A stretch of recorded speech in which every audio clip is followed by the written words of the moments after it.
No, unfortunately, I've only been here for a couple of hours, but yeah, look great from the airplane anyway. Yeah. Never been here before. No, first time. Fantastic. Yeah, I'm excited to be here. So tell us a little bit about the music. How's it changed, the music that you're making now compared to? Because I know now is more about the live. Do you write to the live, or do you write for the album, for the single? I always write for the album, as it were, really, and.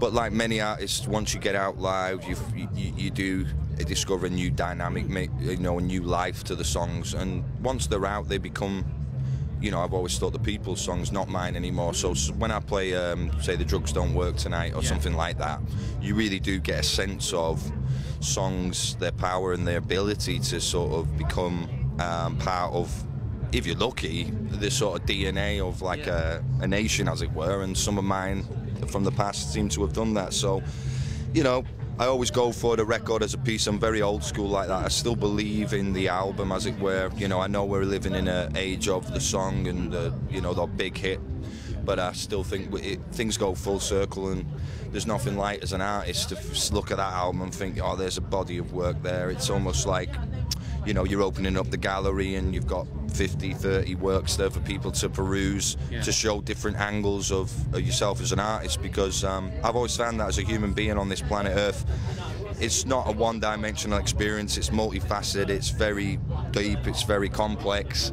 So I can't really write songs that just cover one emotion. So, there's a lot to do, a lot to cover, and I enjoy trying to do that. And you're saying the album as a whole piece. Do you focus it? Do you look at it like that? So when you're selecting the songs, do you try and create a story or a piece from beginning to end? In a way, but also try and create little micro movies for each song. So looking back on some of the songs that have lasted over my time, they fitted in.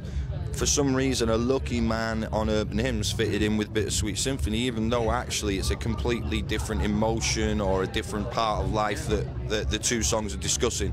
Bittersweet's discussing that sense of being on the treadmill, being on the hamster wheel, never being able to get off it, feeling like you were born with very people around you, your environment haven't got many hopes or aspirations for you, very limited.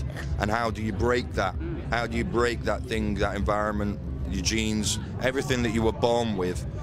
How do you get out of that? Whereas Lucky Man is a pure celebration of love and intimacy with someone that makes you feel liberated and etc. So even though there has to be a link, and I think the link is the soul of the singer and the voice, they still have to live and breathe as things on their own as well. So it's an interesting thing to try and pull off, but I do like it, an album where each one is its own little universe and is different to the other tracks, but has a unifying element. Yeah, fantastic. And just finally, do you still enjoy, you're going to play the classics tonight, do you still enjoy playing the songs that everyone knows? Well, my mum went to see Neil Young, who's I love Neil Young, but she went to see him in, I can't remember, late 70s, early 80s, and she expected to hear Old Man and Heart of Gold, but Neil was in his vocoder stage at that point, and he did the whole show with a vocoder.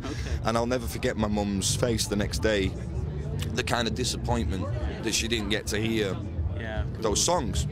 And that never left me.